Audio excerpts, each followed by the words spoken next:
MySQL, basics of MySQL. In class 12 syllabus, we will start with firstly MySQL part, because in Python live classes should be there, and so we start with our MySQL part. हम quickly revise करेंगे आपका class 11th का syllabus. Class 11th का syllabus क्या था? Class 11th का syllabus आपका था basic concept of databases, relational data models, structure query language, what is MySQL, how to create a database, what is MySQL data types, what is data, and what are different type of SQL commands are there. All these things we will learn, like create table, drop table, alter, select, insert, update, delete. In class 12 syllabus, we will learn about database query using SQL. Here we will study about functions. Functions are of two types. First is single row function based on a single row, like mathematical functions, text and functions, and date and time functions. Secondly, they are group functions or aggregate functions or multiple row functions. They are maximum, minimum, average, sum, count, etc. The basic difference between two functions is that single row functions work on single row, give results in a single row. Aggregate functions or group functions works on a group of records, will give a result in a single row or multiple row. We also learn different clauses like group by, having, and order by clause. And lastly, we will learn the intersection, Cartesian products, and join.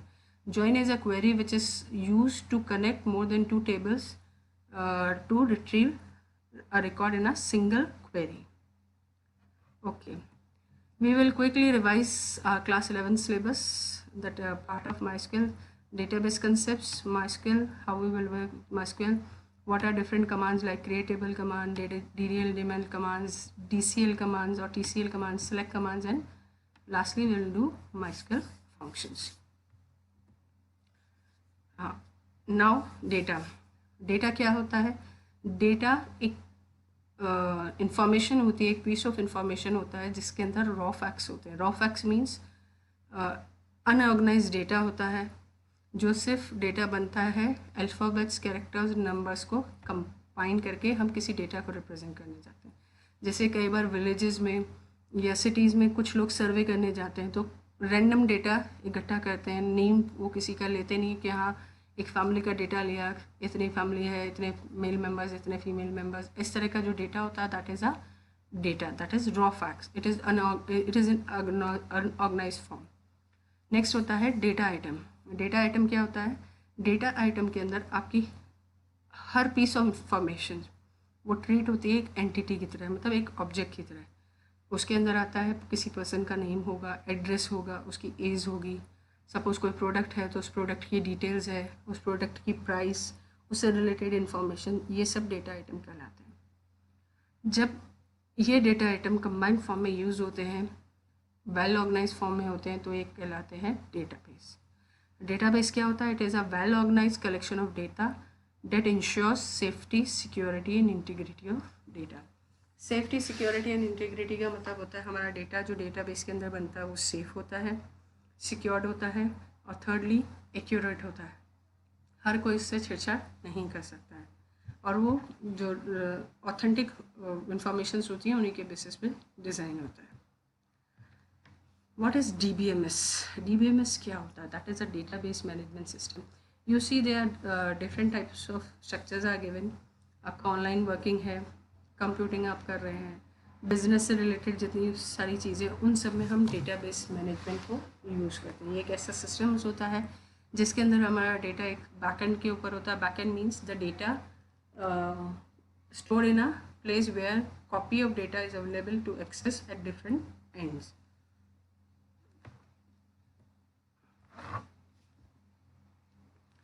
These are different application. Suppose ये आपकी एक IRCTC की application है और यहाँ पे आप train आई ticket book कर रहे हैं, यानी आपका ट्रेन का टिकट बुक कर रहे हैं. ठीक है, इसके अंदर आपने टिकट बुक किया, इस टिकट पे आपने इन्फॉर्मेशन डाली और आपका डेटा यहाँ से जो भी आपको टिकट सर्च कर रहे हैं वो इस डेटाबेस में से आपको सर्च इन्फॉर्मेशन करके आपने क्वेरी डाली, वो क्वेरी सर्च होगी, आपकी इन्फॉर्मेशन आपको रिट्रीव हो जाएगी. तो ये आपका डेटाबेस का फ़ायदा है, जिससे आप डेटा को काफ़ी, आपकी इन्फॉर्मेशन काफ़ी जल्दी प्रोसेस आपके होके आपको इन्फॉर्मेशन प्रोवाइड करा देती है। एप्लीकेशन फ्रंट एंड में होती है। फ्रंट एंड में मीन्स जैसे हम टिकट बुक करा रहे हैं या हम बैंक की ऑनलाइन बैंक नेटवर्किंग कर रहे हैं, तो जो इंटरनेट पे हमारे वेब ब्राउज़र पे जो पेज खुला हुआ होता है वो एप्लीकेशन होता है, वो फ्रंट एंड होता है। उस फ्रंट एंड के बेस में बैक में सोर्स कोड हुआ होता है, जो सोर्स कोड हमारी इन्फॉर्मेशन को लेके जाता है डेटाबेस के अंदर और डेटाबेस से हमारा डेटा रिट्रीव करके हमारे को प्रोवाइड कराता है। सपोज अब डेटाबेस का यूज़ क्या है? सबसे बड़ा फ़ायदा ये है कि प्रीवियसली जब डेटाबेस नहीं थे, डेटाबेस मैनेजमेंट सिस्टम्स नहीं थे, तो हमारी डेटा जो होता था वो हर उसमें डिफरेंट फॉर्म्स में स्टोर होता था। सपोज़ एक कंपनी है, उसका डेटा 3 डिपार्टमेंट है, सेल्स है, मार्केटिंग है, अकाउंटिंग है। हर डिपार्टमेंट में उसकी अलग अलग फाइल है। तो सेल्स में एम्प्लॉयज़ का डेटा अलग स्टोर हो रहा है, मार्केटिंग में अलग स्टोर हो रहा है, अकाउंटिंग में अलग स्टोर हो रहा है। तो अलग स्टोर होने से क्या होता था कि हमारा डेटा एक्यूरेट नहीं रहता था, उसमें सिक्योरिटी नहीं रहती थी। तो इन सारी चीज़ों को ओवरकम करने के लिए, डुप्लीकेसी ऑफ डेटा को रिड्यूस करने के लिए डेटाबेस मैनेजमेंट सिस्टम का डिज़ाइन हुआ। डेटाबेस मैनेजमेंट सिस्टम क्या करता है? डेटाबेस मैनेजमेंट सिस्टम वो सॉफ्टवेयर होता है जो हमारे डेटाबेस मैनेजमेंट सिस्टम वो सॉफ्टवेयर होता है जो हमारे सारे प्रॉब्लम्स को इरेज कर देता है। यानी डेटाबेस के अंदर जो डेटा है वो उसकी एक कॉपी अवेलेबल कराता है तीनों डिपार्टमेंट में, और तीनों डिपार्टमेंट वाले उस डेटा को एक्सेस कर लेते हैं। सपोज़ एक जगह उस डिपार्टमेंट में अपडेशन होता है किसी फील्ड को लेके, मोबाइल नंबर में या उसके एड्रेस में, तो वो स्टोर हो जाता है डेटाबेस के अंदर। नेक्स्ट टाइम कोई दूसरा डिपार्टमेंट या वही डिपार्टमेंट उसको वापस ओपन करेगा डेटाबेस को, तो उसको वो accurate data, updated data available होता है वर्किंग करने के लिए। टिपिकल फाइल प्रोसेसिंग, जैसा कि इसकी कुछ लिमिटेशंस होती हैं। पहला, डेटा डुप्लीकेट होता है, डेटा इनकन्सिस्टेंट होता है, अनशेयरेबल होता है, अनस्टैंडर्डाइज होता है और इनसिक्योर होता है और इनकरेक्ट होता है। तो इन सब ड्रॉबैक्स को हमें ओवरकम करने के लिए क्या किया? हमने डेटाबेस मैनेजमेंट का यूज़ किया। डेटाबेस मैनेजमेंट सिस्टम क्या होता है? डेटाबेस मैनेजमेंट सिस्टम एक मेथड होता है, एक मीन्स होता है to store data in a database. हम उसको कभी भी एडिट कर सकते हैं, उसको डिलीट कर सकते हैं, उसको स्टोर कर सकते हैं, सर्च कर सकते हैं, एनालाइज कर सकते हैं। ये सबसे बड़ा फ़ायदा है डेटाबेस मैनेजमेंट सिस्टम का। और इसकी सबसे बड़ी एडवांटेजेस क्या होती हैं? डेटा की डुप्लीकेसी को रिड्यूस कर देता है, उसकी इनकन्सिस्टेंसी को यानी एक्यूरेसी को क्लियर करता है, फैसिलिटेट करता है sharing of data. Previously file processing system में क्या होता था? आपका डेटा शेयर नहीं होता था डिफरेंट फील्ड्स में, लेकिन डेटाबेस मैनेजमेंट सिस्टम में शेयर होने लग गया। All over the world standard format है डेटाबेस स्टोर करने का, तो डेटा उसी फॉर्म में स्टोर होता है all over the world. Alphabet के डेटा टाइप के साथ स्टोर होंगे, न्यूमेरिक वैल्यूज़ न्यूमेरिक के साथ स्टोर होंगी, नल वैल्यूज़ है तो उसके साथ स्टोर होंगी। किसी रिकॉर्ड को प्राइमरी की डिफाइन करना पड़ता है ताकि हम उसको ईजिली ढूंढ सकें। और सबसे बड़ा फ़ायदा कि centralize database can ensure data security. जब हमारा डेटा एक जगह स्टोर होगा सेंट्रलाइज फॉर्म में, तो हम उस डेटा को शेयरिंग ईजिली कर सकते हैं और उसके साथ सिक्योरिटी भी ज़्यादा रहेगी। सपोज़ ये डेटाबेस है, ये आपकी एप्लीकेशंस हैं, तो different applications different person use करते हैं उस डेटा को स्टोर करने के लिए। यहाँ से डेटाबेस से आपकी क्वेरी जाती है, डेटाबेस मैनेजमेंट सिस्टम आपको हेल्प करता है और कोई भी यूज़र कहीं भी बैठ के उसको एक्सेस कर सकता है। अगर suppose you are going to ATM, आपका ATM में जाके अपने ATM कार्ड डाला, वहाँ से आपके ATM कार्ड से आपके डेटा स्कैन होता है और ब्रांच ऑफिस में आपकी डिटेल्स जाती है सेंट्रलाइज सर्वर के थ्रू, और आपका इन्फॉर्मेशन उसके ऊपर अवेलेबल हो जाता है। चाहे आप इंडिया में किसी भी या वर्ल्ड के किसी भी कॉर्नर में हो, आप अपने ATM के थ्रू कहीं से भी मनी विड्रॉ कर सकते हैं। वो इसलिए पॉसिबल है क्योंकि आपका डेटा डेटाबेस मैनेजमेंट सिस्टम के थ्रू स्टोर हुआ है। कुछ एप्लीकेशंस होती हैं डेटाबेस मैनेजमेंट सिस्टम्स की जो यूज़ होती है। क्या क्या एप्लीकेशंस होती हैं?